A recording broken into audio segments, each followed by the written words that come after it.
राऊ. शनिवारची हवेली माणसांनी फुलली होती. पेशव्यांनी पुण्यात मोठी वास्तू बांधली होती. 8 दिवस जेवणावळी झाल्या.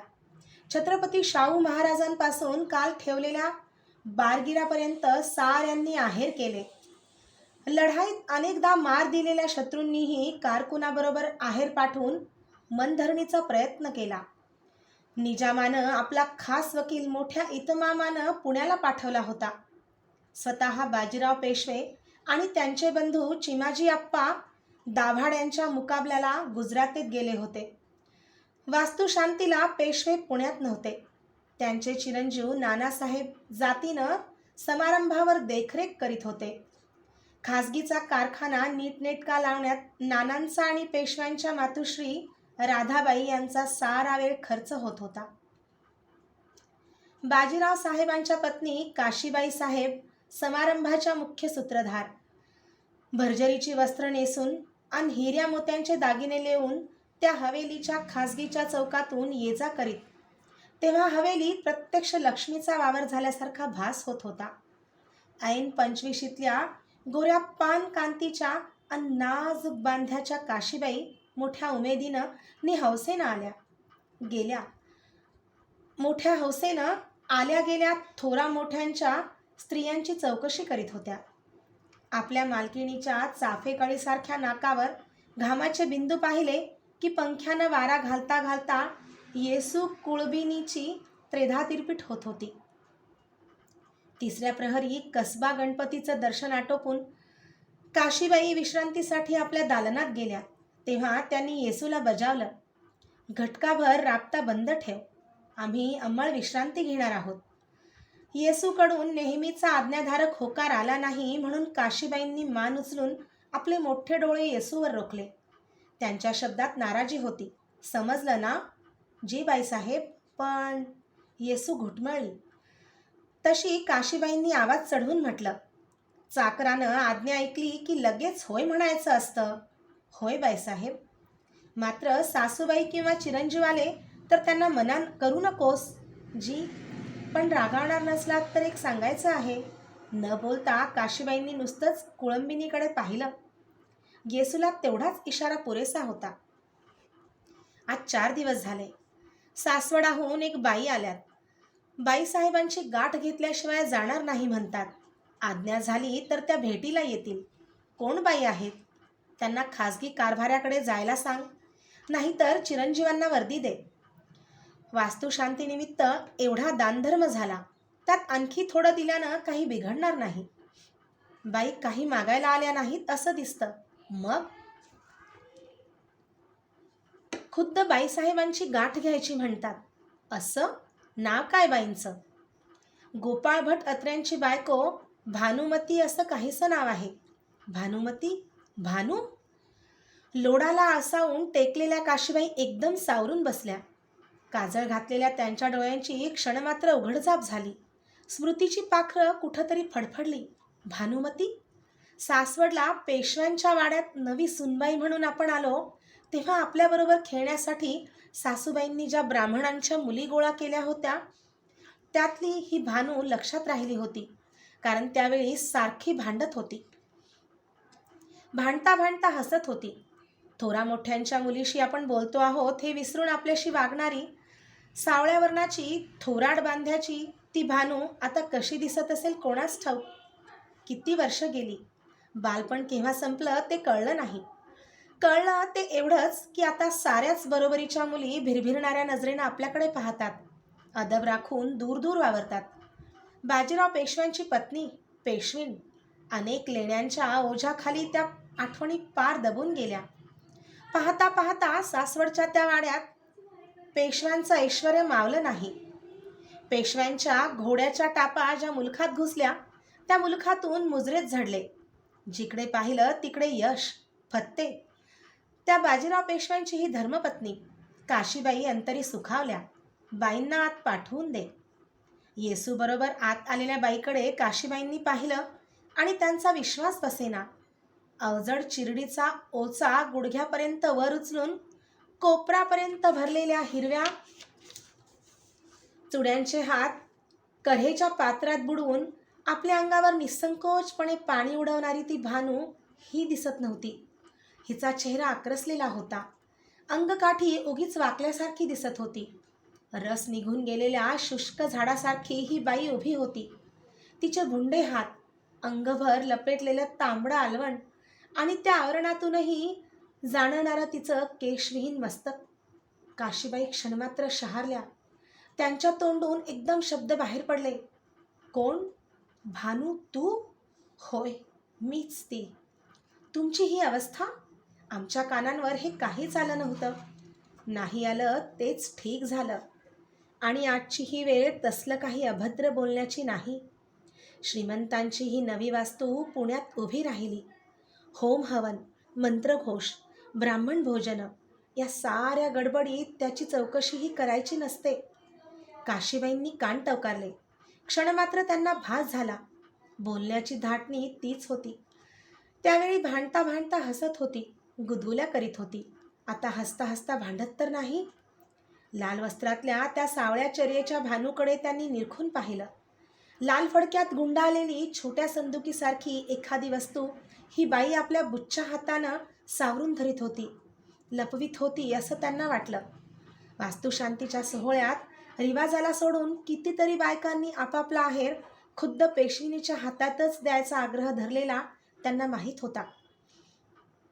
एकेकाळी बरोबरीनं वागलेली ही बाई तसंच. पण बाईसाहेबांना ओळखायला अडचण पडली नाही ना? कपाळावर पुढे आलेली पातळाची पट्टी बोटांनी मागं सारीत भानूनं मध्येच विचारलं. अडचण पडण्यासारखं तुमचं हे सारं दिसलं, पण तुमचा आवाज झाकला नाही. अगदी तसाच आजही आहे. तसा म्हणजे कसा? आमच्या लहानपणी सासवडच्या वाड्यात आमच्याबरोबर तुम्ही खेळत होता त्या वेळेसारखा का? त्या वेळच्या खेळाची, भांडणाची बाईसाहेबांना ओळख आहे तर आठवणही ठेवलेली दिसते. काशीबाईंच्या चर्येवर किंचित हसू उमटलं. बाळपणच्या आठवणी का कधी विसरतात? आणि अशा उभ्या किती वेळ राहणार? बसा ना, बसा, संकोचू नका. गालिच्यापासून दूर जमिनीवर पदर सावरून बाई बसल्या. गेले 4-5 दिवस बाईसाहेबांना भेटण्याचा प्रयत्न करीत होते, पण या गर्दीत माझ्यासारख्या विधवेची दाद कशी लागणार? मग अगदी धरणच धरलं तेव्हा हा भेटीचा योग आला. खरं म्हणता काय? काशीबाईंनी आश्चर्यानं आपले डोळे मोठे केले. आम्हाला खाजगीकडे सांगून ठेवलं पाहिजे.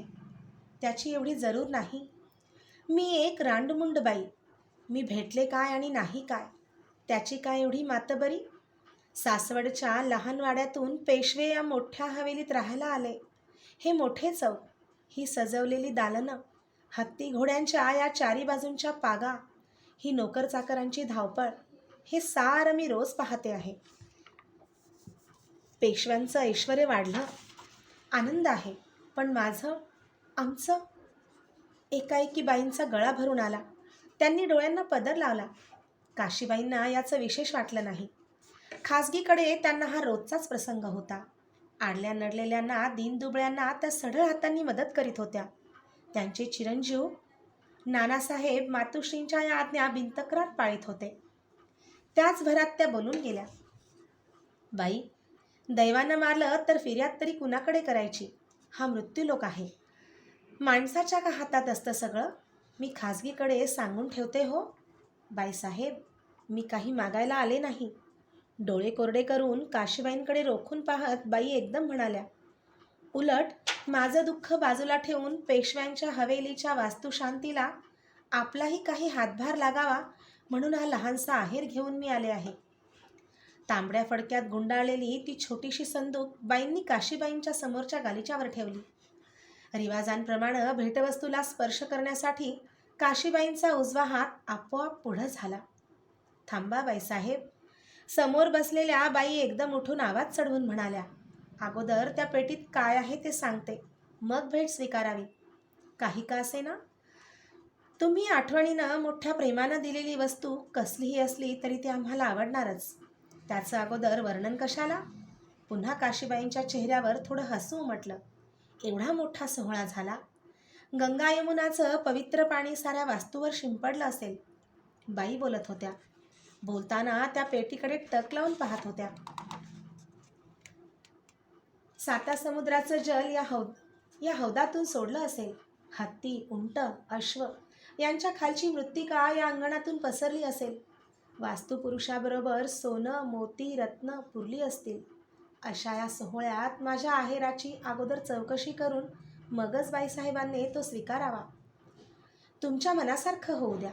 पेशव्यांच्या हवेलीच्या या वास्तुशांतीला तुम्ही काय आहेर आणला आहेत तो कळू द्या आम्हाला. आहेर आहे अस्थी, माझ्या यजमानांच्या अस्थी. अस्थी? आहेर म्हणून अस्थी? वेळ तर नाही लागलं तुम्हाला? तेवढंच कमी आहे. पेशवे असेच वागले तर तेही थोड्या दिवसात लागेल. तुम्ही मस्करी तर करीत नाही बाई? दैवाने माझीच मस्करी चालवली आहे. जिच्याबरोबर लहानपणी मी खेळले, रुसले, फुगले, भांडले देखील त्याच बाईच्या नवऱ्यानं. अदब सुटते आहे बाई. काशीबाईचा स्वर एकदम कठोर झाला.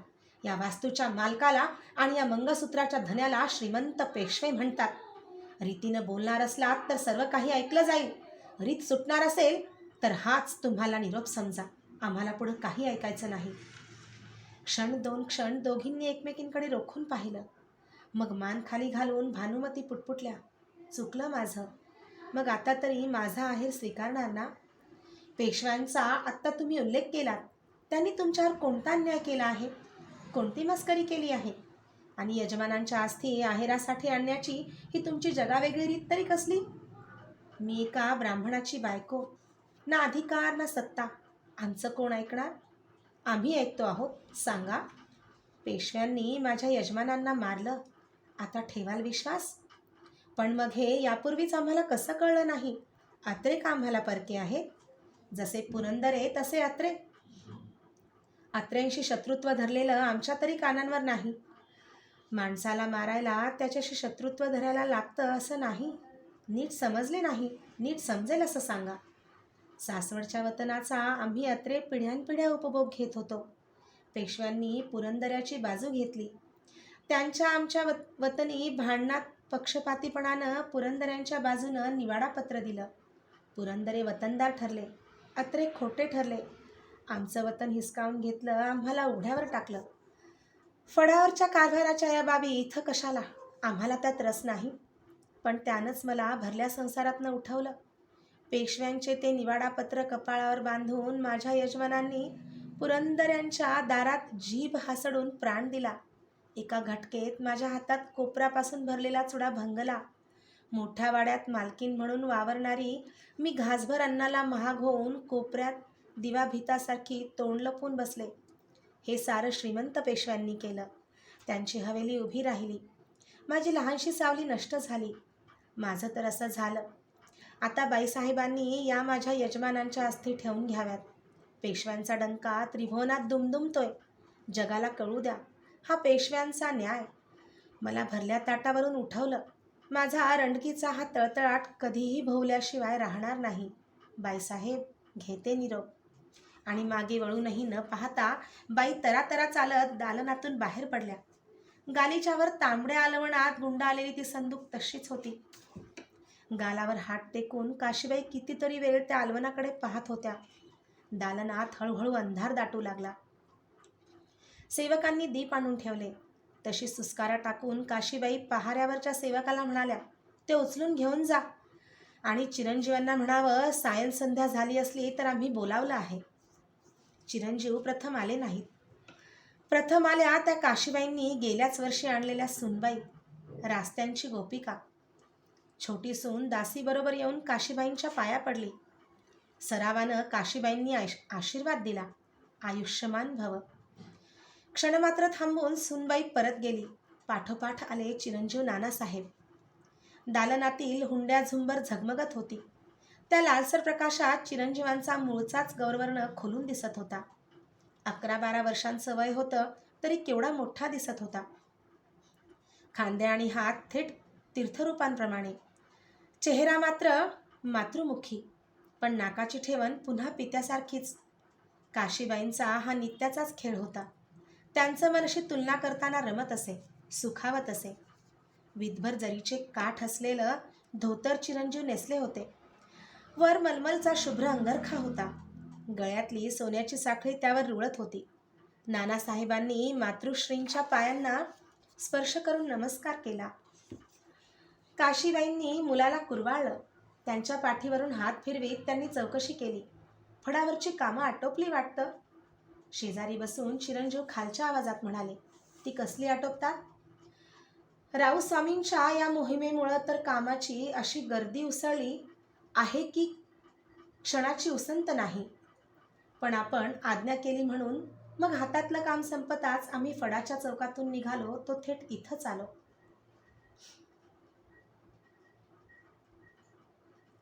चिरंजीवांच्या सान्निध्यात काशीबाई नेहमीच प्रसन्न राहत. पूर्वीसारखे ते आता काशीबाईंच्या वाट्याला फारसे येत नव्हते. बहुतेक वेळ साताऱ्याला छत्रपतींच्या दरबारात राहूनच ते दौलतीच्या कामाचं शिक्षण घेत होते. पण कधीमधी ते पुण्याला आले तर घटका दोन घटका तरी मातोश्रींबरोबर बसून त्यांची चौकशी केल्याशिवाय त्यांना चैन पडत नसे. मग तो सारा दिवस काशीबाईंना एखाद्या सणासारखा वाटत असे. यावेळची मोहीम आपापसातच आहे असं ऐकलं ते खरं ना? थोडा वेळ किरकोळ गोष्टी बोलून झाल्यावर काशीबाईंनी विचारलं. म्हटलं तर आपसात नाहीतर शत्रूशी. वा, फडावरच्या मुत्सद्याची भाषा तुम्ही आमच्याजवळही वापरता तर? अनावधानानं शब्द गेले. पण या मोहिमेनं आम्हीच कशाला? सातारकर स्वामी महाराजही गोंधळून गेले आहेत. या दौलतीच्या सेनापतींचा बंदोबस्त पेशव्यांनी करावा ही आज्ञा देण्यापूर्वी 2-3 महिने त्यांनी नुसत्या विचारावरच घालवले. आमचेच सेनापती दाभाडे आमची बाजू सोडून निजामाशी आतून संबंध ठेवतील यावर लवकर विश्वास बसणं कठीण होतं. पण अखेरीस आपले सेनापती शत्रूला सामील झाल्याची महाराजांची खात्री झाल्यावर त्यांच्यावर मोहीम करण्याची त्यांनी पेशव्यांना आज्ञा दिली. दाभाड्यांबरोबरची ही कटकट म्हणूनच आपापसातील का शत्रूशी ते आम्हाला समजेन असं झालं आहे. त्यातून प्रसंग आहे उमाबाईशी. काशीबाईंना उगीच हसू आलं. त्या सहजगत्या म्हणाल्या, पेशव्यांचे चिरंजीव बायकांना घाबरायला लागले की काय? तसं नव्हे. राऊस्वामींनी राहिलेल्यांचा बंदोबस्त केला. राजपुतांना ठिकाणावर बसवलं. एकदा नव्हे अनेकदा मोगलांसारख्या मातब्बराला धूळ चारली. पण यावेळी घरचा मामला. बाई महाकारस्थानी. एखादे वेळी आपल्यातच फूट पडायची. तळेगावहून दाभाडीन निघाली ती कोणती प्रतिज्ञा करून ते आपल्या कानांवर आलं असेलच. तुमच्या फडावरची राजकारणं आम्हाला कोण सांगणार? पण सासूबाईंच्या बोलण्यात 1-2दा सहज आलं ते कानी पडलं. उमाबाईंनी आपल्या चिरंजीवांना घेऊन साऱ्या फौजा गोळा केल्या आहेत. अटीतटीनं ती झुंजणार आहे एवढं मात्र समजलं. पण बाईंची प्रतिज्ञा एवढीच नाही. तिचे प्रत्यक्ष शब्द कानांवर आले ते आज्ञा झाली तर सांगू? सांगा. बाई म्हणाली, कोणता तरी एक दिवा कायमचा विझेल. तिन्ही सांजा टळून गेल्या होत्या. चौकातून माणसांच्या चाललेल्या हालचाली क्षीण प्रकाशात दिसत होत्या. पलीकडे घोड्यांच्या पागा होत्या. त्या बाजूला चाललेली मोत्तद्दारांची धावपळ जाणवत होती. हवेलीवरचा पहारा बदलत होता. शिबंदीच्या शस्त्रांचा आवाज शांतता भंग करीत होता. काशीबाईंना हे नवीन नव्हतं. तरी त्यांच्या अंगावर सरसरून काटा उभा राहिला. क्षणभर त्या गप्पच बसून राहिल्या. तेव्हा चुळबुळ करीत चिरंजीव म्हणाले, पण काळजीचं काहीच कारण नाही. तीर्थरूप खबरदार आहेत आणि बरोबर आमचे काकाही आहेत. तेव्हा मोहीम फत्तेच होणार. कसंही झालं तरी उमाबाईंचेच शब्द खरे ठरणार. पण त्याला नाईलाज आहे. दौलतीची कामं ही अशीच चालतात. आपण व्यर्थ श्रमी होऊ नये. शिवाय आजच काकांकडून थैली घेऊन सांडणी स्वार येऊन दाखल झाला आहे. सारी खबर दाभाड्यांवरील मोहिमेचीच आहे. इकडच्या स्वारींचं कुशल आहे ना?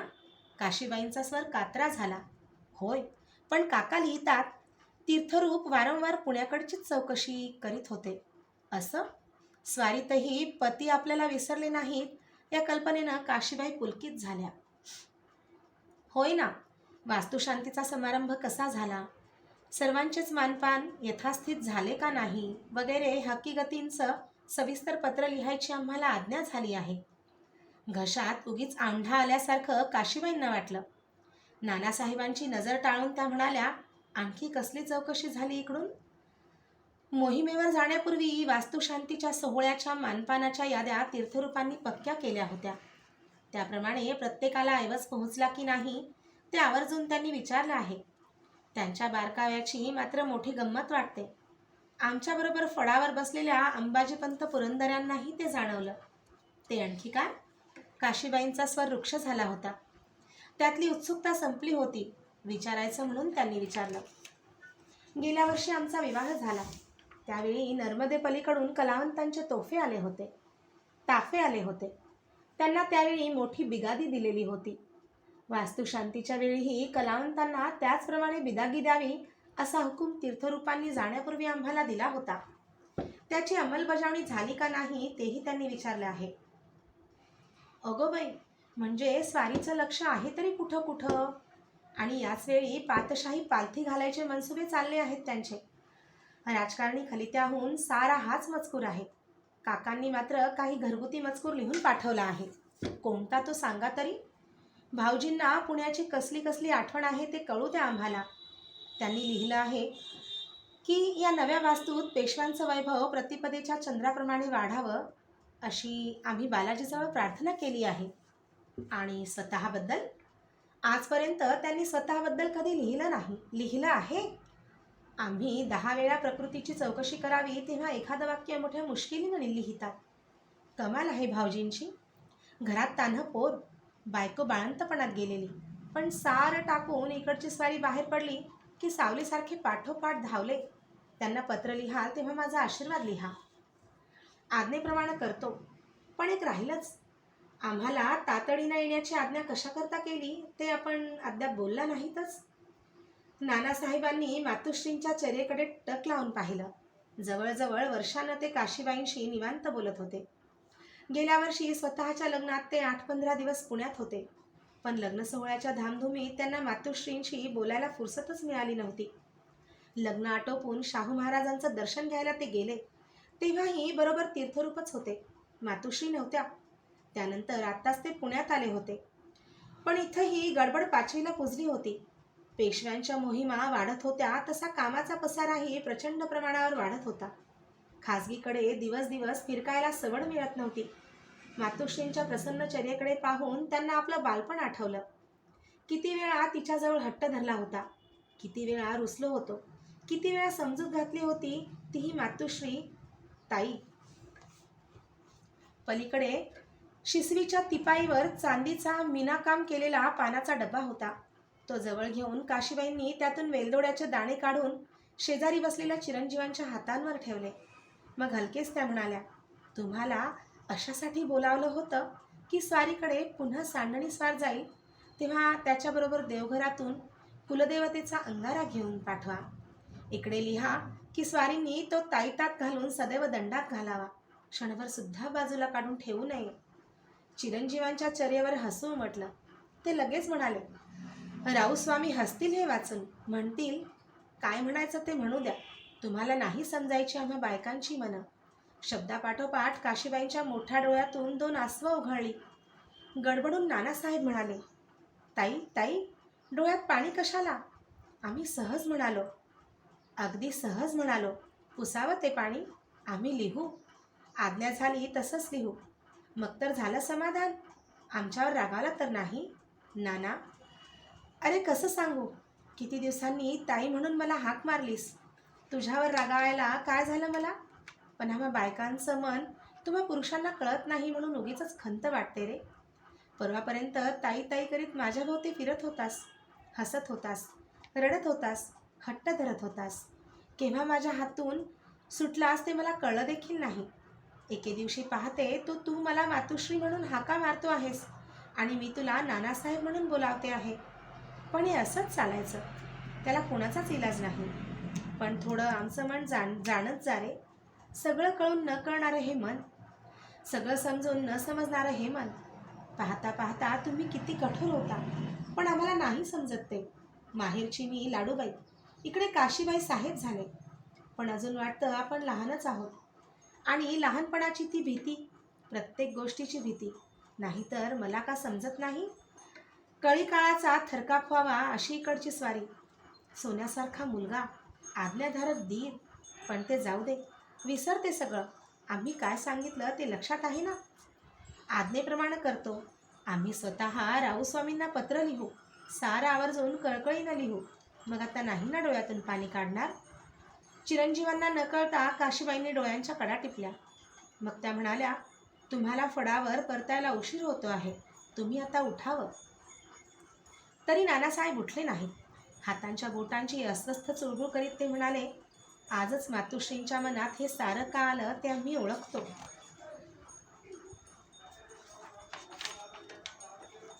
काय ओळखता? सासवडहून आलेली यात्र्यांची बाई नजर चुकून इकडे आली होती असं दिसतं. तुम्हाला काय माहीत? तेवढंही आम्हाला नाही समजलं तर मग राऊस्वामींनी आम्हाला इथं ठेवलं आहे कशाला? बाजीराव पेशव्यांच्या मातोश्री राधाबाई 15 दिवसांनी हवेलीत राहण्यासाठी आल्या. साठीकडे झुकलेल्या राधाबाईंची अंगकाठी अद्याप ताठ होती. कोकणस्थी गौरवर्णात भिरभिरत्या घाऱ्या डोळ्यांची भर पडली होती. हवेलीसमोर मेणा थांबला. सावकाशीनं राधाबाई बाहेर आल्या. अंगावरच्या तांबड्या वस्त्रावरून लपेटलेली शाल सावरून त्यांनी सगळीकडे नजर फिरवली.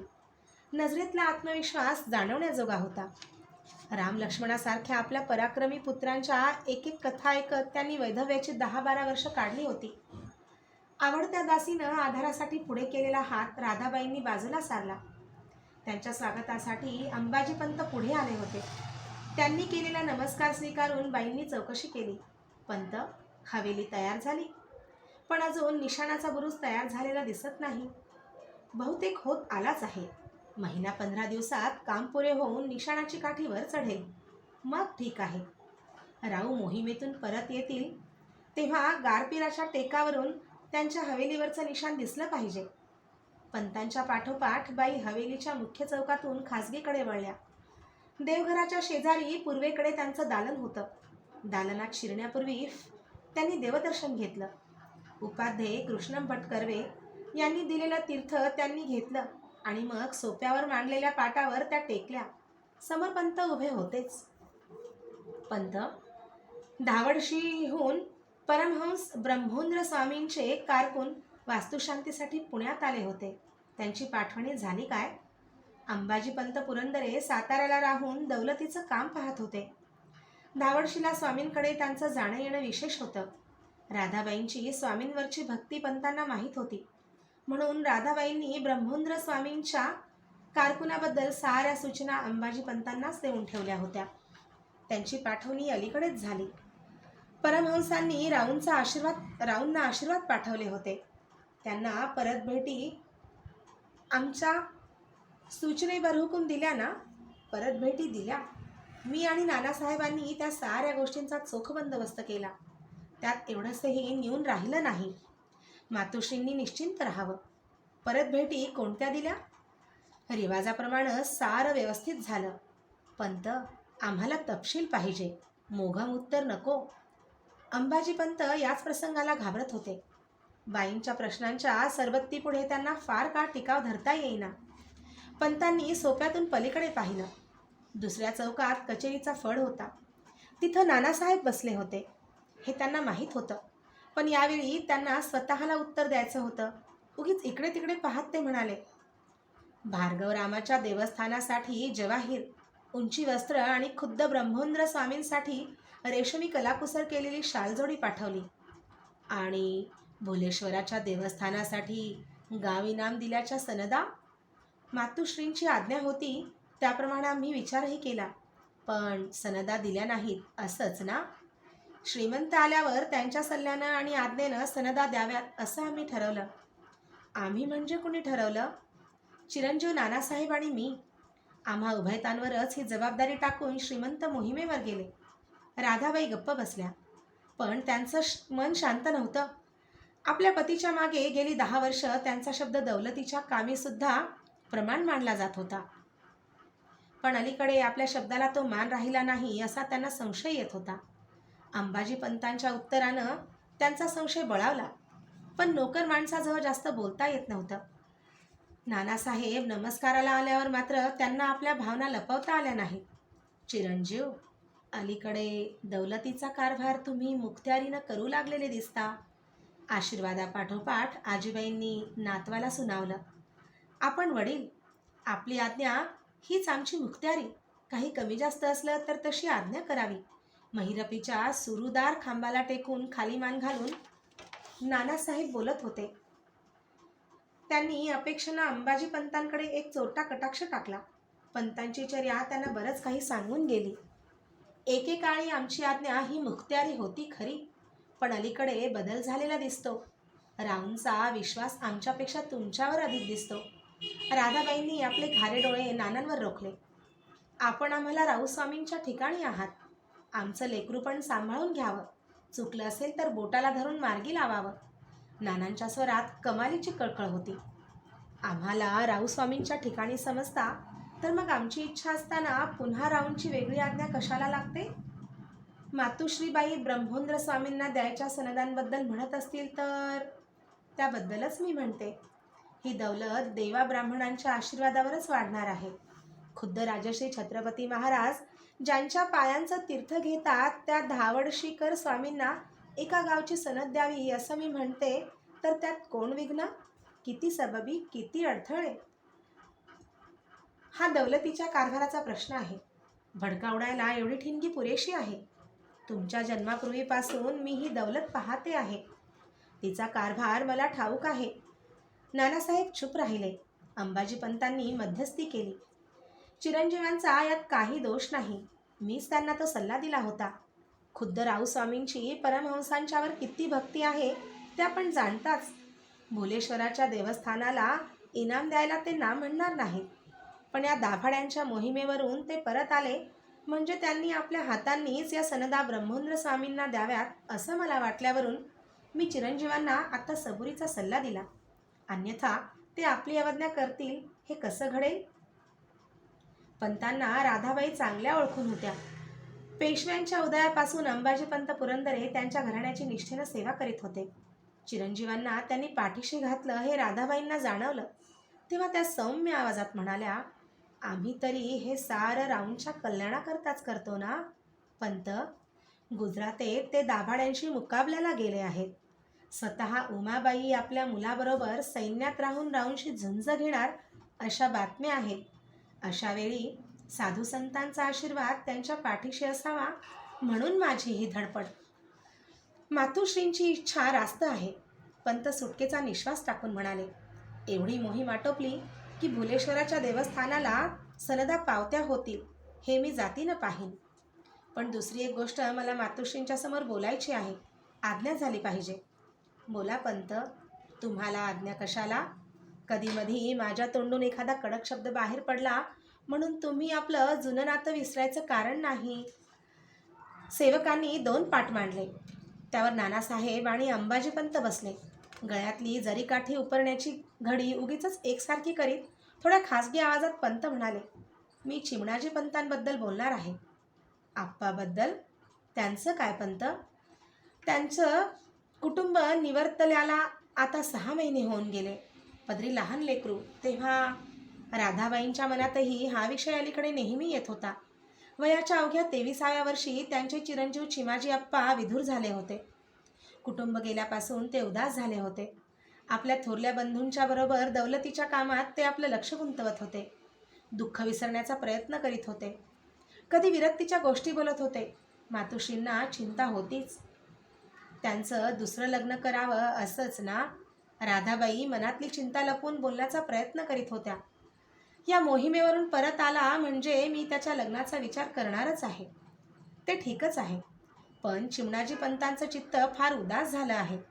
मातुश्रींनी त्यांना 4 उपदेशाच्या गोष्टी सांगून त्यांचं चित्त प्रसन्न होईल असं केलं पाहिजे. एरवी ते लग्नाला तयार होतील असं वाटत नाही. कशावरून म्हणता हे पंत? परवा गुजरातच्या मोहिमेवर चिमणाजी पंत राऊस्वामींच्या बरोबर जायला निघाले. त्यावेळेचा प्रसंग मातुश्रींच्या कानांवर असेल. साताऱ्याला मी असताना ती हकीकत शाहू महाराजांना कळवली तेव्हा त्यांनाही फार वाईट वाटलं. पुण्याला गेल्यावर मला मुद्दाम हे आपल्या कानांवर घालायला महाराजांनी बजावलं आहे. कोणती हकीकत? मला काहीच माहीत नाही. राधाबाईंना आश्चर्य वाटलं. अंबाजीपंत लगेच काही बोलले नाहीत. त्यांना अवघड वाटलं. वेळ सायंकाळची. यावेळी असा विषय काढायला नको होता असं क्षणभर त्यांना वाटलं. नव्या हवेलीत राधाबाई आत्ताच राहायला येत होत्या. त्यांना अप्रिय वाटणारी गोष्ट आपल्याला नंतरही बोलता आली असती, पण आता माघार घेता येत नव्हती. नानासाहेबांकडे पाहत पंत म्हणाले, आपणच मातोश्रींना सांगावं. पलीकडे देवघरात 2 मोठ्या समया तेवत होत्या. त्यांच्या प्रकाशात नरनारायणाची मूर्ती गंभीर भासत होती. तिच्याकडे पाहत नानासाहेब म्हणाले, मातोश्री, आईंना हकीकत माहीत असेल, पण आम्ही पुन्हा सांगतो. या मोहिमेवर खुद्द रावस्वामी निघाले. त्यांनी मुहूर्ताचा डेरा दिला. त्याच्या दुसऱ्या दिवसाची गोष्ट. काकांनीही प्रस्थान ठेवलं. हे कळल्यावर त्यांच्या सासूबाई तान्ह्या सदाशिवपंतांना घेऊन त्यांच्या समोर आल्या. मुलाला समोर ठेवून मोहिमेवर जाऊ नये म्हणून त्यांनी काकांचं मन वळवायचा फार प्रयत्न केला, पण काका ऐकेनात.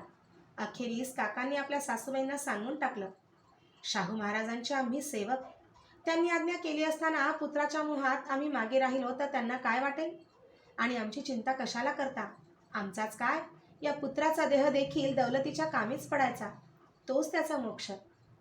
सदाशिवाबद्दल आप्पा असं म्हणाला? होय, सदाशिवपंतांबद्दल. राधाबाईंनी उसासा टाकला. पहिल्यापासून मी हे पाहते आहे.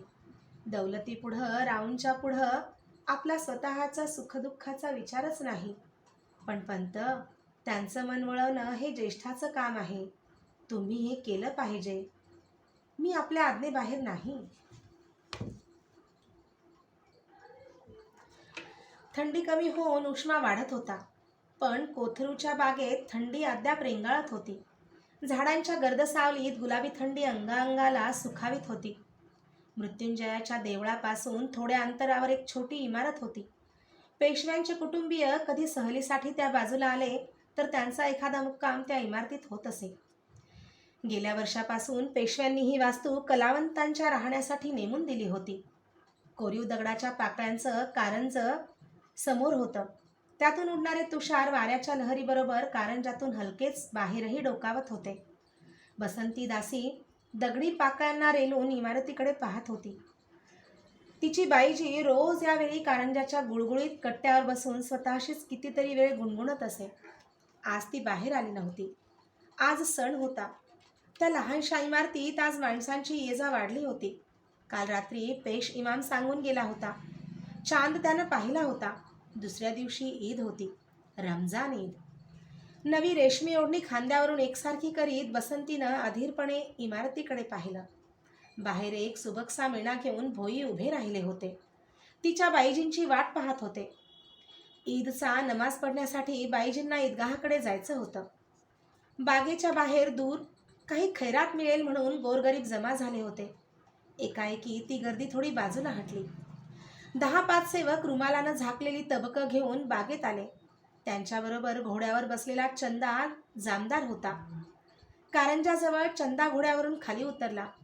बसंतीला पाहून त्यानं मस्तक झुकवून उजव्या हाताची बोटं जुळवून कपाळाला 3दा स्पर्श करून आदाब अर्ज केला. त्याची चर्या मिस्किल होती. ईद मुबारक बसंती, ईद मुबारक. मुबारक, ईद मुबारक, बसंतीनं जबाब दिला.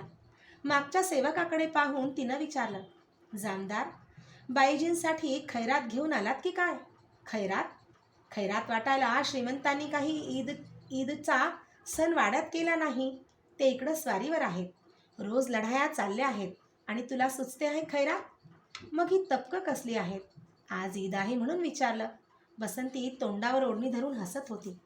श्रीमंतांच्या खाजगीच्या कारखान्यातून कलावंतांसाठी हा शिधा पाठवला आहे.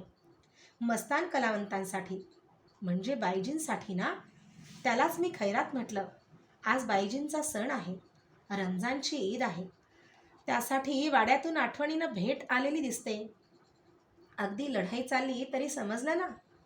ते न समजण्याइतका हा चंदा जामदार बुद्धू नाही. बसंती, बाईजींच्या खाजगीकडे हे सामान दाखल करून घे. आम्हाला लवकर परतलं पाहिजे. दुसरी पुष्कळ महत्त्वाची कामं आहेत. अगो बाई, हे नव्हतं मला माहीत. श्रीमंत पेशवे लढाईवर असले तरी पुण्यात त्यांच्या हवेलीत जामदारांना महत्त्वाची कामं असतात. हे बाई, आम्हाला काय माहीत? ओढणीआड बसंती हसत होती. झिरझिरीत पडद्याआडचं बसंतीचं मोहक रूप जामदारानं क्षणभर न्याहाळलं. त्याच्या चर्येवर हास्य पसरलं. काहीतरी चटकदार बोलण्यासाठी त्याचे ओठ हलले. तेवढ्यात इमारतीतून घोगऱ्या आवाजात हाक ऐकू आली. बसंती, ओ बसंती, कुठे गेली ही? राघू नटवा बसंतीला शोधत होता. बागेत कारंजाजवळ ती दिसताच तो इमारतीच्या पायऱ्या उतरून तुरुतुरू चालत बसंतीजवळ आला. चंदा जामदाराला बसंतीशी बोलताना पाहून तो क्षणभर थबकला. मग लगेच पुढे येऊन तो म्हणाला, बसंती, तिकडे बाईजी तुझ्या नावानं केव्हापासून हाका मारते आहे, आणि तू इथं या जामदाराशी बोलत उभी. जामदार नाही, जामदार, चंदा जामदार. जामदाराच्या शब्दात गुरमी होती. आणि काय रे नटव्या, एवढ्यातच आम्हाला विसरलास? श्रीमंतांच्या खाजगी कडले हे जामदार आहेत. बसंती आवाजात उसनी नम्रता आणून बोलत होती. यांना आता फार महत्त्वाचं काम आहे श्रीमंतांच्या हवेलीत. तेव्हा आता यांनी बायजींसाठी जे काही आणलं आहे ते आपल्या खाजगीकडे जाऊ द्या आणि त्यांना लवकर मोकळे करा. जा जामदार, तुम्ही या राघूबरोबर जा. जामदार, तुम्हाला विसरून आमचं कसं चालेल? चला माझ्याबरोबर, मी तुम्हाला लवकर मोकळा करतो.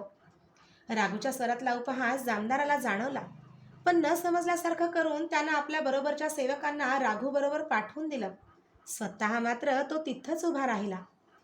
राघू गेल्यावर बसंती जामदाराला म्हणाली, जामदार, तुम्ही आता इथंच थांबा. राघू तुमची सारी व्यवस्था पाहिल.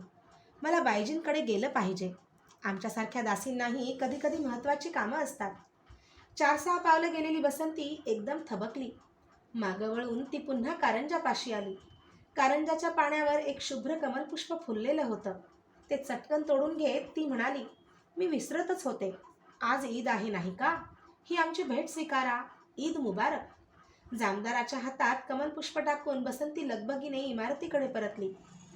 कमलपुष्प हातात झेलून तो हात कपाळाकडे झुकून बसंतीच्या पाठमोऱ्या आकृतीकडे पाहत चंदा जामदार ओठात पुटपुटला, ईद मुबारक, ईद मुबारक. चंदा जामदार आणि त्याचे लोक बागेतून बाहेर पडले. लगबगीनं बसंती इमारतीतून बाहेर आली. मेणा घेऊन भोई वाटच पाहत होते. त्यांना ती म्हणाली, आता बाईजी येतीलच, तुम्ही तयार आहात ना? आणि त्यांच्या उत्तराची वाट न पाहता इमारतीच्या महिरपीच्या दरवाजाजवळ येऊन ती थोड्या मोठ्या आवाजात आपल्या मालकिणीला म्हणाली, बाईजी, देर होतो आहे, चलावा आता, मेणा तयार आहे. ठहर, अभी आती हूँ. आतून नाजूक स्वरात उत्तर आलं. क्षणभरात फिकट आसमानी रंगाचं रेशमी अवगुंठन सर्वांगावर घेतलेली नाजूक बांध्याची बसंतीची बाईजी महिरपीत आली. तिचं सर्वांग झाकलेलं होतं. फक्त पायातल्या लाल चुटूक मोजडींचं टोक तेवढं बाहेर दिसत होतं. बाईजी महिरपीत आली तेव्हा अवगुंठनातला चेहरा झाकणारा छोटासा पडदा तिनं मागे डोक्यावर टाकला होता. मेणा दिसताच तिनं तो चटकन पुढं ओढून घेतला. नक्षीदार जाळीतून बाईजींचे मोठे डोळे बाहेरचं दृश्य टिपू लागले.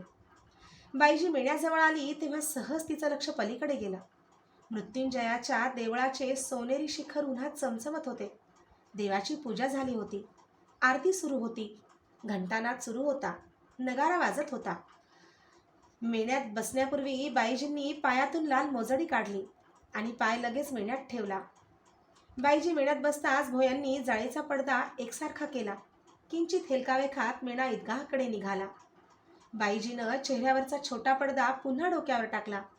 मोजडी उचलून बसंती मेण्याबरोबर चालू लागली. सायंकाळी फडावर नानासाहेब तीर्थरूपांना पत्र लिहित होते. कोणीविषयी काळजी न करणे. वास्तुशांतीनिमित्त तीर्थरूपांनी सूचना दिल्याप्रमाणे सर्व दानधर्म यथासांग झाला. आज रमजान ईद. तीर्थरूपांची इच्छा जाणून आज कोथरूडच्या बागेत मस्तान कलावंत हिच्याकडे शिधा रवाना केला. राधाबाईच्या दोन्ही लेकी पुण्यातच होत्या. थोरली भिऊबाई बारामतीच्या आबाजी नाईकांना दिली होती. त्यांची सावकारी पेढी पुण्यातच होती. धाकटी अनुबाई इचलकरंजीच्या व्यंकटराव घोरपड्यांना दिली होती. घोरपडे आपली पागा घेऊन पेशव्यांच्या बरोबर स्वारी शिकारीत असत, म्हणून इचलकरंजीऐवजी बहुतेक काळ अनुबाई पुण्यातच असे. रोज 3ऱ्या प्रहरी राधाबाईंच्या दालनात आश्रित भागवताची पोथी वाचून दाखवीत असत. पोथी ऐकण्याच्या निमित्तानं राधाबाई आपल्या दोन्ही लेकींना मधून मधून हवेलीवर बोलावून घेत असत. गालिच्यावर लोडाला टेकून राधाबाई पोथी ऐकत होत्या. त्यांच्या डाव्या उजव्या बाजूला त्यांच्या लेकी बसल्या होत्या. पोथी आटोपल्यावर इतर मंडळी उठून गेली. मातोश्रींना सांगण्याजोगी आज एक गोष्ट घडली आहे. अंगावरची भरजरी शाल खांद्यावर ओघळली होती ती नीटनेटकी करीत अनुबाई म्हणाली, राधाबाईंनी न बोलता लेकीकडे पाहिलं. कितीदा तरी त्यांना वाटत असे की आपल्या धाकट्या लेकीचा आणि आपल्या थोरल्या चिरंजीवांचा तोंडवळा किती सारखा आहे. तरीही तशीच उत्साह तर नेहमी ओसंडून चाललेला. मुक्याला बोलतं करील असा. तिला 20 वरीस लागलं आहे हे कुणाला सांगून सुद्धा खरं वाटलं नसतं. अवखळपणा पाहिला की कुणालाही वाटावं अजून अल्लड आहे. तिची 2 मुलं तिच्याच वळणावरची. नातवंडांची आठवण झाली की राधाबाईचा जीव सुखावे. पण थोरल्या लेकीला भिऊबाईला वाईट वाटेल म्हणून राधाबाई उघडपणे आपल्या नातवंडाचं फारसं कोडकौतुक करीत नसत. 25शी उलटून 30शीकडे झुकली तरी भिऊबाईची कूस अजून उजवली नव्हती. मातोश्रीबाईंना कंटाळा आला असला तर आम्ही सांगणार नाही. राधाबाई काही बोलल्या नाहीत असं पाहून गाल फुगवून अनुबाई म्हणाली, जसं काही आम्हाला खरोखरीचा कंटाळा आला तर तुम्ही सांगणारच नाही. राधाबाई गमतीनं म्हणाल्या. त्या आपल्या लेकीला चांगल्या ओळखून होत्या. अनु, मातोश्री सध्या किती कष्टी आहे माहीत आहे ना? पलीकडे बसलेली भिऊबाई राधाबाईचा लोडाला टेकलेला हात आपल्या हातात घेत म्हणाली, आम्हाला कुठून माहीत असणार? अक्कासाहेबांनी सांगावं. राऊ सध्या दाभाड्यांवरच्या मोहिमेवर आहेत ना. त्याचा केवढा भोर त्यांच्या मनाला आहे. भिऊबाई गंभीर स्वरात बोलत होती. कोण्यावेळी काय खबर येईल काही सांगता येतं का? मोहीम म्हणजे अशी तशी आहे का? मग त्यात काय झालं? राऊ एकटे का आहेत त्या मोहिमेत? बरोबर आपा आहेत, मातब्बर सरदार आहेत. त्याची काय एवढी फिकीर करायची? पण आपल्या माणसाची काळजी वाटते. मातोश्रींना तेवढी काळजी आणि आम्हाला नाही वाटत? म्हटलं आमचंही कोणी त्या मोहिमेत आहे. घोरपड्यांची पागा पेशव्यांच्या बरोबरीने लढत असते हे बारामतकरांना ठाऊक नसलं तर सांगते. बोलण्याच्या ओघात अनुबाईच्याकडून थोडा उणा शब्द बाहेर पडला. भिऊबाईचा चेहरा लगेच गोरामोरा झाला. मातोश्रींचा हात तिच्या हातात होता. तो नकळत दाबला गेला आणि तिच्या तोंडातून उद्गार बाहेर पडला, मातोश्रीबाई. राधाबाईंना गप्प बसणं शक्य नव्हतं. नापसंतीच्या स्वरात त्या म्हणाल्या, अनु, आमच्यासमोर तुम्ही बहिणी अशा बोलता, मग आमच्या माघारी किती भांडत असाल? थोरा मोठ्यांच्या तुम्ही सुना आहात. वागण्यात अदब हवी. सुना म्हणून आम्ही वागतो तेव्हा अदब असतेच मातोश्री. राधाबाईंच्या नापसंतीला दाद न देता अनुबाई बोलत होती. पण माहेरी ती अदब सांभाळावी असं वाटत नाही. आणि त्यातून या आमच्या अक्कासाहेब नावाप्रमाणे प्रत्येक गोष्टीला भीत असतात. पण मातोश्रीबाई, एक सांगू, त्या आमच्यावर मायाही तशाच करतात हं. आणि अनुबाई मोठमोठ्यानं हसू लागली.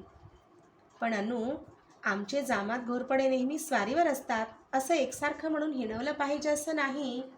राधाबाई समजुतीच्या स्वरात म्हणाल्या, आमचे थोरले जामात बारामतकर नाईक स्वारी शिकारीवर जात नसतील, पण सावरकरांनी हात आखडता घेतला तर सरदारांच्या स्वाऱ्यात थंड पडतात हे ध्यानात घ्यायला हवं. त्यांच्या सावकारीवर तर तुमच्या उड्या. असेल तसंही असेल, पण मातोश्री, आम्ही सरदारांनी हे धन सांभाळलं तर सावकार आम्हाला ऐनवेळी मदत करणार ना. आम्हीच हात आखडता घेतला तर याचं धन कोण सांभाळणार? तू बोलण्यात का कुणाला ऐकणार आहेस अनु? पण थांब, आता या मोहिमेवरून राऊ परत आला की त्याला सांगते तुमचा हा कज्जा तोडायला. पेशवा आहे ना तो. दौलतीचे कज्जे तोडणं हे त्याचंच काम. राधाबाई हसत हसत म्हणाल्या, राव काय तोडणार आहेत आमचे कज्जे? आवाजात उसनी ऐट आणून अनुबाई बोलत होती. त्यांनी मोहिमा नीट पार पाडल्या तरी पुष्कळ झालं म्हणते मी. आम्ही सरदार आहोत म्हणून पेशव्यांच्या या बढाया, आणि आम्ही सावकार आहोत म्हणून त्यांच्या या उड्या. भिऊबाई एकदम बोलून गेली. पण आपण असं बोलायला नको होतं हे लक्षात आल्यानं लगेच ती विरमली. तुम्ही दोघी काही कमी नाही, राधाबाई कौतुकानं म्हणाल्या. एक सारखी बोलते आणि दुसरी नेमकं बोलते एवढाच फरक. ते राहू द्या आता. अनु, सांगण्याजोगी कोणती गोष्ट तू सांगणार होतीस ती तशीच राहिली. सांगा ती, आम्ही ऐकतो आहोत. मातोश्री ऐकतील, पण अक्कासाहेबांची परवानगी पाहिजे ना. चांगली गोष्ट ऐकायला आम्हालाही आवडते म्हटलं. दाभाड्याच्या मोहिमेतून आमचे जासूद बातमीपत्र घेऊन नुकतेच पुण्यात आले आहेत. राऊची काय खबर आहे? राधाबाईंनी उत्सुकतेने विचारले. खुशाल आहेत. त्यांनी आपल्या धाकट्या बहिणीला बक्षीस म्हणून स्वारीतून एक सुलक्षणी पांढरा घोडा पाठवला आहे. अनुबाईंच्या स्वरात अभिमान होता. असं आणखी काय आहे त्या पत्रात?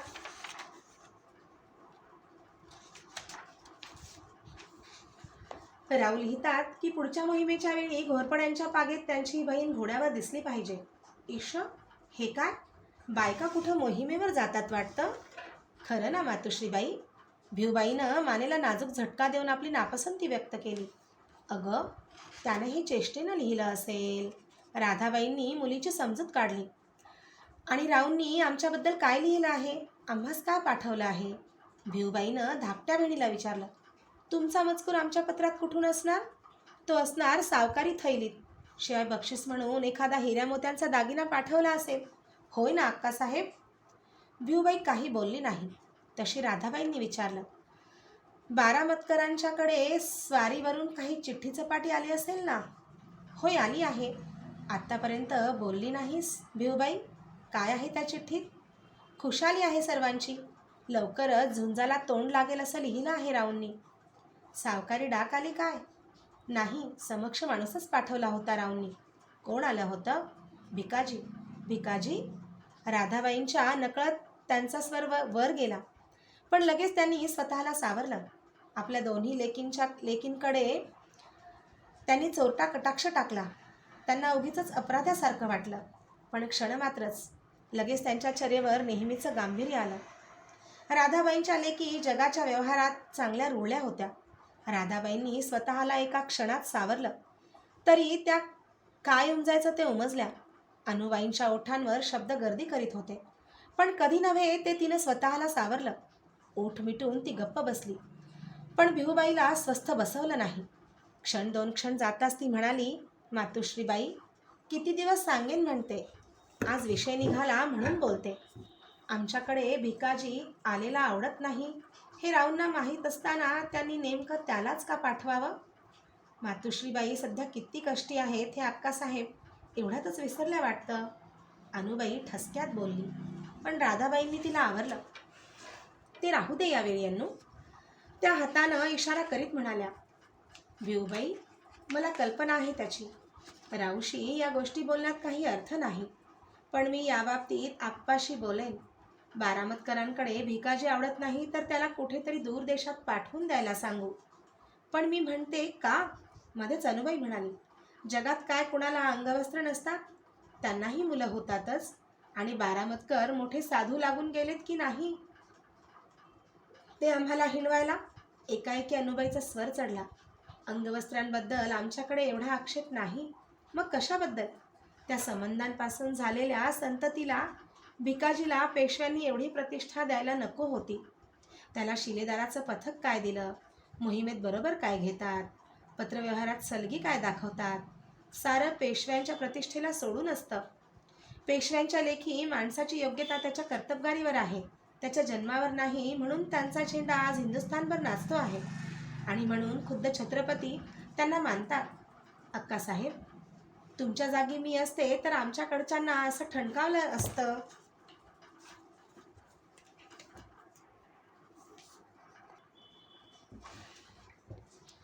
बारामतकरांनी अद्याप एवढा कुळाचार सोडला नाही. राधाबाईंना आपल्या लेकींचे प्रश्नोत्तर ऐकवेनात. त्या गालीच्यावरून उठल्या. पलीकडे मोठं देवघर होतं. त्या देवघराकडे गेल्या. देवाच्या मूर्तीसमोर हात जोडून उभ्या राहिल्या. पाहता पाहता त्यांच्या डोळ्यात अश्रू पाझरू लागले. दोघी लेकी वरमल्या. घाईघाईनं उठल्या. मातोश्रींजवळ येऊन गोरीमोरी चर्या करून उभ्या राहिल्या. काही वेळानं अनुबाईंनंच मातोश्रींच्या खांद्याला स्पर्श करून म्हटलं. आमचं चुकलं. नको ते आमच्या तोंडून बोललं गेलं. क्षमा करावी. भिवबाई ही गडबडून म्हणाली. मातोश्रीबाई, आम्ही बोललो ते विसरावं. आपण मनाला लावून घेऊ नये. क्षमा केली असं म्हणा. आपण म्हणेपर्यंत आम्ही आपल्याला सोडणार नाही. अनुबाई हट्ट धरून म्हणाली. पुसाते डोळे. आणि आमच्याबरोबर हवेलीभोवती नवीन बाग केली आहे ती पाहायला चला बरं. बराच वेळ दोन्ही मुलींनी विनवल्यावर राधाबाई तिथून हलल्या. अंगाभोवती शालजोडी लपेटून त्या आपल्या लेकींबरोबर हवेली बाहेर बाग केली होती त्या बागेत आल्या. संगमरवरी तुळशी वृंदावन केलेलं होतं. त्याच्या आसपास रंगीबेरंगी फुलझाडं फुलली होती. बाजूला एक कट्टा केला होता. त्या कट्ट्यावर त्या टेकल्या. मातोश्री, आमच्यावर रागावलं तर नाहीत ना? बराच वेळ राधाबाई काही बोलल्या नाहीत हे पाहून अनुबाईंनी विचारलं. रागावले आहे ग, पण ते तुमच्यावर नाही. राधाबाई सुस्कारा टाकून म्हणाल्या. आम्ही रागावलो आहो आमच्यावरच. पुरुष चळले म्हणजे घरच्या बाईनं स्वतःलाच दोष दिला पाहिजे. दुसऱ्यावर रागावून काय उपयोग? पण मातोश्रीबाई आता त्याचं काय? अनुबाई आवाजात प्रौढपणा आणण्याचा प्रयत्न करून म्हणाली. हवेलीतली गोष्ट हवेलीत राहिली. इथं त्याचं काय? इथं दुसरं काही बोलता येईल? ती फुलं पाहिलीत का? किती थोड्या वेळात ही बाग तयार झाली आहे. नाही, अशी सहजासहजी बरी होण्याइतपत ती जखम वरवरची नव्हती. हसण्याचा क्षीण प्रयत्न करीत राधाबाई पुटपुटल्या. अनु, भिवबाई, तुम्ही आता जाणत्या करत्या सवरत्या आहात. तुमच्यापासून काय लपवायचं आहे ते आता लपवून ठेवावं. भिकाजी माझ्या सवतीचा मुलगा. अनुबाईनं राधाबाईंच्या तोंडावर हात ठेवला. गळा दाटून ती म्हणाली. बाई, हे सारं सांगितलंच पाहिजे का? नका बोलू. लेकीचा हात आईनं बाजूला केला. मातोश्रीबाईंची चर्या आता नेहमीसारखीच गंभीर झाली होती. त्यांनी रोखून आपल्या लेकीकडे पाहतच ती गप्प बसली. राधाबाईंचे शब्द अगतिकपणे ऐकत बसली. जे मी अनुभवलं ते कुणालाही अनुभवावं लागेल म्हणून मी सांगते. त्या मंद आवाजात तुटक शब्दात बोलत होत्या. पुरुष हे असे नेहमी स्वाऱ्या शिकाऱ्यांवर. कुणाचा त्यांना कसा मोह पडेल हे सांगता येत नाही. राऊच्या लग्नाच्या वेळची गोष्ट. इकडच्या स्वारींनी समारंभात गाण्यासाठी अनेक कलावंत बोलावले होते. त्यात ती होती. कुणी राजपूत होती. पुढे कळलं तिचं नाव मानकुवर की कायसं होतं. अखेरीस तिचं इकडच्यांबरोबर नेहमी असे. तीच इकडच्यांबरोबर नेहमी असे. त्यातून भिकाजीचा जन्म झाला. शेवटच्या प्रसंगी त्याचा हात राऊच्या हाती देऊन मग डोळे मिटणं झालं. एका शब्दानं कधी माझ्याशी इकडून याबाबत बोलणं झालं नाही. मातोश्रीबाई शहारल्यासारखं अंग करून भिवबाई मध्येच बोलली आणि एकाएकी गप्प झाली. राधाबाईंनी तिच्याकडे चमकून पाहिलं. काय बाळ, काही म्हणालीस काय? काही नाही, सहज मनात आलं. काय आलं? राऊंच्या लग्नात ती कलावंतीन आणली होती ना? भिकाजीची मातोश्री? होय, ते आम्हाला नंतर समजलं. 2 वर्षांमागे राऊंच्या चिरंजीवांचं नानासाहेबांचं लग्न झालं. मग त्यांचं काय? त्याही वेळी राऊंनी गाण्या बजावण्यासाठी कलावंत आणलेच होते. त्यातलेच कुणीतरी कोथरूडच्या बागेत. वेडी आहेस भिवबाई. राधाबाई मानवर उचलून म्हणाल्या. अगं, प्रत्येक वेळी असं थोडंच होतं. काहीतरीच तुझं बोलणं. मग कुणीच काही बोललं नाही. सायंकाळी झाली होती. बागेत पडलेली सोनेरी किरणं आता झाडांच्या शेंड्यावर विसावली होती. पाहता पाहता ती तिथूनही उठली. दूर कुठंतरी निघून गेली. बागेतून हवेलीत परतताना राधाबाई हलकेच म्हणाल्या. चला, सूर्य बुडाला. अंधार पडायला लागला. वेळ झाली की दिवस मावळायचाच. कुणी अडवू म्हटल्यानं तो थोडाच थांबणार आहे. दिवे लावावेत आणि प्रार्थना करावी, एवढंच आपलं काम.